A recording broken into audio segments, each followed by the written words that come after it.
Pierre Guigui, bonjour. Bonjour. Vous êtes chirurgien orthopédiste et traumatologue à l'hôpital Georges Pompidou à Paris. Avec vous, on va revenir sur l'histoire de la SFCR, car vous avez beaucoup de choses à nous dire sur le sujet. En 2004, vous avez initié avec Daniel Chopin et Arnaud Blamoutier la Société française de chirurgie rachidienne. Et il faut rappeler que cette création intervenait dans un contexte où la chirurgie rachidienne se transformait. Exactement. Donc à fin des années 90, début des années 2000, la chirurgie du rachis évolue beaucoup et on sent bien qu'il y a un besoin, une nécessité de créer une société qui regroupe un petit peu l'ensemble des acteurs de la chirurgie du rachis. Alors il y a eu plusieurs tentatives un petit peu pour créer ces sociétés. Et finalement, on a eu un petit peu l'appui de la SOFCOT, la Société française de chirurgie orthopédique, qui était un organisme un peu national, un peu reconnu, par l'intermédiaire d'Alain Deburge, qui était mon patron et qui était président de la SOFCOT à l'époque, qui nous a signifié un petit peu que le moment était venu, qu'il y avait une petite ouverture vis-à-vis de la SOFCOT pour faire un petit peu ce type de société. Donc on s'est réunis à l'Ascension en mai 2004 avec Daniel Chopin et Arnaud Blamoutier. On se connaissait bien depuis bien longtemps. Moi, j'avais passé beaucoup de temps à Callot avec Daniel Chopin. Arnaud Blamoutier avait été chef de clinique avec moi à l'hôpital Beaujon. Et on s'est mis d'accord un petit peu sur des statuts, sur des objectifs d'une société qui regrouperait les acteurs de la chirurgie du rachis. Alors, ces objectifs, ils étaient à l'époque au nombre de 3. Une vision socio-professionnelle, essayer de défendre notre corporation, une vision d'enseignement et bien sûr une vision scientifique. Est-ce que la fondation, diriez-vous que la fondation s'est faite aisément? Non, pas du tout. C'était compliqué un petit peu dans cet univers de la chirurgie orthopédique de créer cette société. Ce qui a été extrêmement fédérateur pour nous, ça a été finalement 2 choses.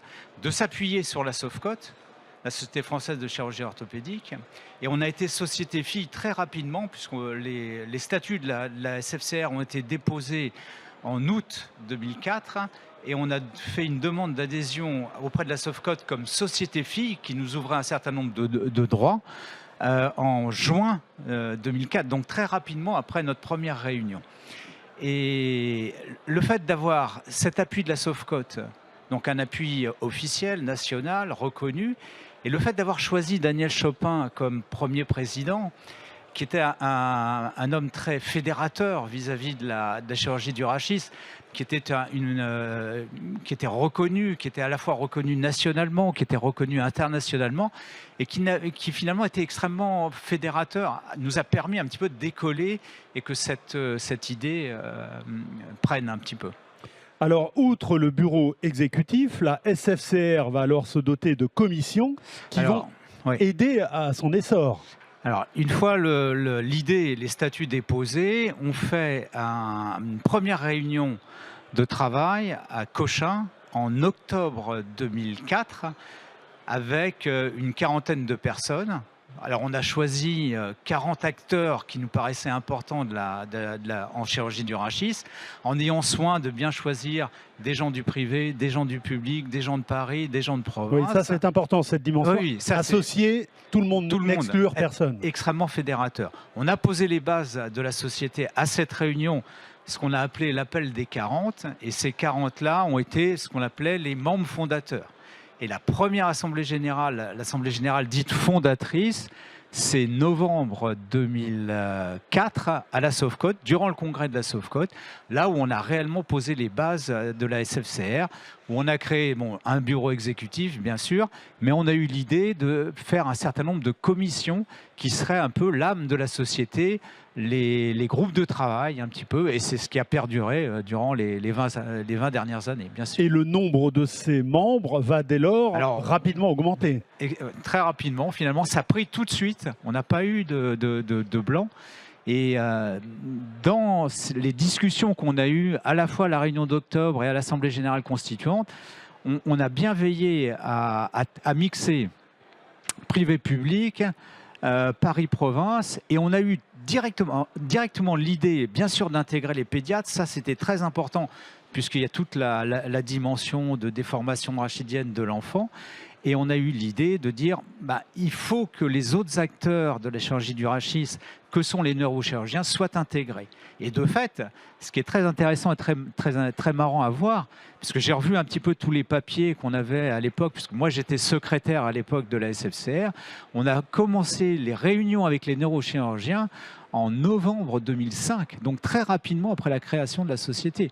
On se réunissait à la Riboisière avec Guillaume Lotte, qui était chef de service à l'époque en neurochirurgie là-bas, et on commençait les discussions avec la Société francophone de neurochirurgie. Alors effectivement, si la SFCR était composée initialement d'orthopédistes et de pédiatres, vous allez associer rapidement les neurochirurgiens. La particularité de la chirurgie rachidienne, c'est d'avoir donc deux branches distinctes de formation, orthopédique et neurochirurgicale. Il y a des différences, il y a des différences historiques et culturelles entre les deux. Non, il n'y a pas vraiment de différence sur les gestes que l'on fait. Il y a eu une séparation, et cette séparation, elle était très variable entre Paris et province. À Paris, par exemple, la traumatologie était essentiellement faite par les orthopédistes, le reste de la neurochirurgie un peu par les deux. En province, c'était un peu différent. Mais globalement, il n'y a pas vraiment de différence entre les deux. Les gestes sont les mêmes, les indications sont les mêmes. Mais c'était très important de les réunir. Et vous dites très rapidement, ça n'a pas été rapide du tout. Ça a pris 5 ans. 5 années de discussion pour intégrer les neurochirurgiens. Ça n'a pas été quelque chose de très simple. Il y avait un peu d'opposition. C'était pas si simple que ça. Les réunions ont été assez nombreuses. Il y a eu des congrès communs, il y a eu le rôle de Richard Assaker, qu'il faut lui reconnaître, qui a aussi initié un petit peu à la suite. Qui a été le premier président neurochirurgien. Qui a été d'ailleurs le premier président neurochirurgien en 2011, après la réunion commune du GES, de la SFCR, de la Société francophone de neurochirurgie, au Touquet en 2009. Oui, d'ailleurs, revenons quelques années en arrière. Donc, il y a la Société des neurochirurgiens du rachis, avec laquelle vous avez fait congrès commun en 2007 et en 2009. 2007-2009. Ce qui a permis au final de créer cette société unique avec les neurochirurgiens dans la SFCR. Donc, l'objectif initial était alors atteint, même si ça a pris, comme vous le dites, quelques années. Quelques années, oui. Donc là, on a remodifié les statuts à ce moment-là, en intégrant les neurochirurgiens à part entière, en faisant une alternance pour les présidences de commission, entre neurochirurgiens et orthopédistes. Voilà. Et l'alternance est même beaucoup plus compliquée que ça, puisqu'elle doit intégrer des orthopédistes ou des neurochirurgiens du privé et du public, des chefs de service, des neurochirurgiens ou des orthopédistes de PSPH. Voilà, donc on a essayé d'être vraiment le plus large possible, et je crois que c'est un peu ce qui a fait que les choses ont relativement bien marché pour cette société. Redisons un mot de Richard Assaker, donc le premier président neurochirurgien en 2011. Il aura contribué, lui, à ce rapprochement. Exactement. Il a vraiment pas décidé, c'est un bien grand mot, mais en tout cas permis à ce que les neurochirurgiens viennent directement dans la société. Et ça a été un rôle important de sa part. Oui.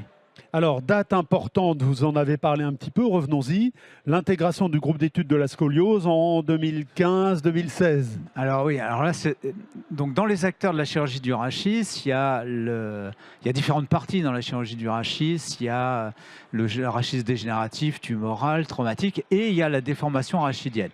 Et le GES, le groupe d'études de la scoliose, créé, je crois, ça doit être 68-69, donc qui avait une ancienneté, et qui était un petit groupe d'études, réunissait finalement beaucoup d'acteurs de la SFCR. Moi, j'étais membre du GES, Daniel avait été président du GES, il était président de la SFCR, mais il y avait une certaine particularité au GES.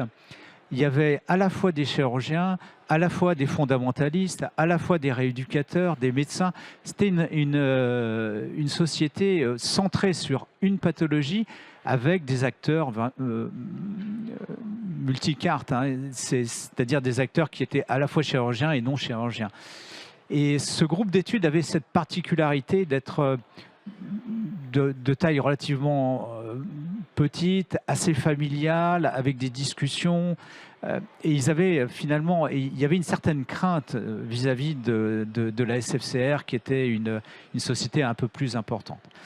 Voilà, donc les discussions, là encore, ont été assez longues, hein, puisqu'elles ont commencé 2007, 2008. Moi, j'étais au bureau du GES à l'époque, donc je vois bien les réticences qu'il y avait à s'intégrer.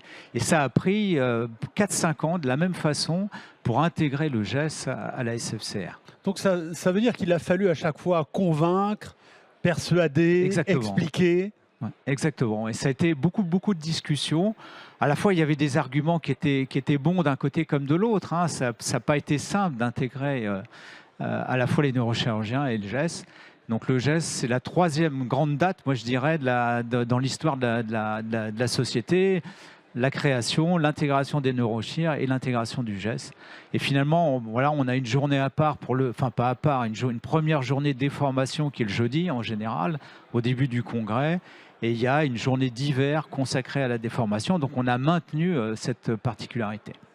Le bureau et les commissions sont composés à part égale d'orthopédistes et de neurochirurgiens, avec alternance de la présidence chaque année. C'est important, cette équité. Alors cet équilibre, pas une équité, je dirais un équilibre, hein, une représentativité, ça a été vraiment un moteur depuis le départ, essayer d'être le plus fédérateur possible, se mettre au-dessus des écoles, au-dessus même de l'industrie qui nous a beaucoup aidés, mais être le plus indépendant possible et le plus représentatif possible, ça a été une constante dans notre idée de départ et qui s'est maintenue finalement tout le long de l'histoire de la SFCR. Et ça, c'est probablement une belle réalisation. On est assez content de cette réalisation-là. Quel regard vous portez aujourd'hui sur les 20 années qui se sont écoulées, puisque c'est le 20e anniversaire de la SFCR. Alors, comment vous regardez ces 20 années aujourd'hui? Alors finalement, pour préparer cet entretien, j'ai regardé un petit peu tous les documents que j'avais, parce que moi, je suis resté 3 ans secrétaire à partir de 2005. Donc, c'est tout le début de l'histoire. Alors finalement, on a beaucoup travaillé, on a énormément travaillé, et je ne pensais pas qu'on avait travaillé autant pour créer cette société, pour initier, pour mettre en place les premières commissions. Donc finalement, on a un regard qui est assez, un peu nostalgique quelque part, un peu... voilà, il y a 20 ans qui se sont écoulés. On finit un peu notre carrière. Daniel est à la retraite, Arnaud a pris sa retraite. Moi, dans quelques années, ce sera fini. Mais finalement, ce qui est bien, ce qui nous fait quelque part plaisir, c'est que tout ça soit pérenne et pris un envol, une grosse ampleur. On a des bonnes relations avec l'industrie. On est 400 ou 500 membres maintenant. On est un acteur incontournable dans le paysage de la chirurgie du rachis en France. Voilà, ce qu'on a voulu faire est arrivé et c'est une belle, je trouve, une belle réalisation. On est assez content. Est-ce que vous faites assez à destination du grand public? Est-ce que c'est une dimension qui compte pour vous? On a une place sur le site grand public, on a des fiches d'information sur les chirurgies qu'on fait. Probablement qu'on peut faire plus en termes de communication, c'est possible, mais c'est quelque chose que moi, en tout cas, j'ai jamais... moi, je me suis jamais tellement concentré là-dessus. Probablement peut-être par erreur, oui. Alors faisons un peu de prospective. On a regardé les 20 années écoulées. Est-ce qu'on peut regarder les 20 prochaines? Qu'est-ce qui va se passer sur les 20 prochaines Regardons années. les 20 prochaines. Est-ce que vous en avez une idée? Comment vous les voyez, ces 20 prochaines années, et pour la SFCR et pour la chirurgie du rachis? La chirurgie du rachis, je crois, a de belles années devant elle, puisque la population vieillit, la demande est forte, elle est de plus en plus forte. Ce qui a beaucoup changé en chirurgie du rachis, bon, bien sûr, il y a les techniques, l'anesthésie, etc. Mais il y a une demande fonctionnelle des gens au-delà de 75, 80 même, qui est importante. Et finalement, cette chirurgie va se pérenniser, ça, j'en suis convaincu. Les techniques évoluent, on rentre dans le mini-invasif, on a une analyse, des analyses de plus en plus fines, on a l'IA qui va arriver, on a de la robotique, on a quand même beaucoup de choses qui arrivent. Donc je crois qu'il y a beaucoup de techniques qui arrivent. Et cette chirurgie va rester toujours aussi, je dirais quelque part, merveilleuse, dans le sens où quand on est chirurgien du rachis, on fait un peu de tout. Hein. On fait beaucoup de clinique, beaucoup de médecine, on fait un peu de psychiatrie, on fait beaucoup d'imagerie, on fait beaucoup de technique. Donc c'est une spécialité qui est vraiment complète sur ce plan-là. Après, nous, ce qu'on aimerait un petit peu, c'est une connexion à l'international, une connexion avec d'autres sociétés, une vision très collaborative vis-à-vis à la fois de l'Europe, des États-Unis, de l'Asie, une ouverture. Je crois que c'est ça, moi, qui me semble le plus important. Asseoir l'école française en chirurgie du rachis, ça a été fantastique.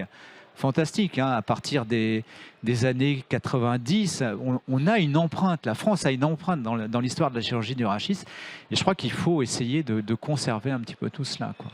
Et alors l'avenir de la SFCR en elle-même. Au niveau national, elle sera toujours là. Il faut qu'il y ait une défense de la chirurgie du rachis au niveau national. Il faut se battre pour la chirurgie du rachis au niveau national.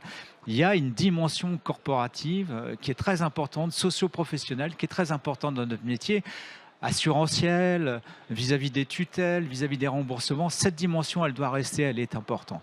Donc il y aura toujours une représentation nationale, il y a une dimension d'enseignement qu'il faut fédérer, qui sera nationale, qui est bien sûr de facto internationale, européenne, éventuelle, bien sûr, mais avec une dimension nationale qui est importante.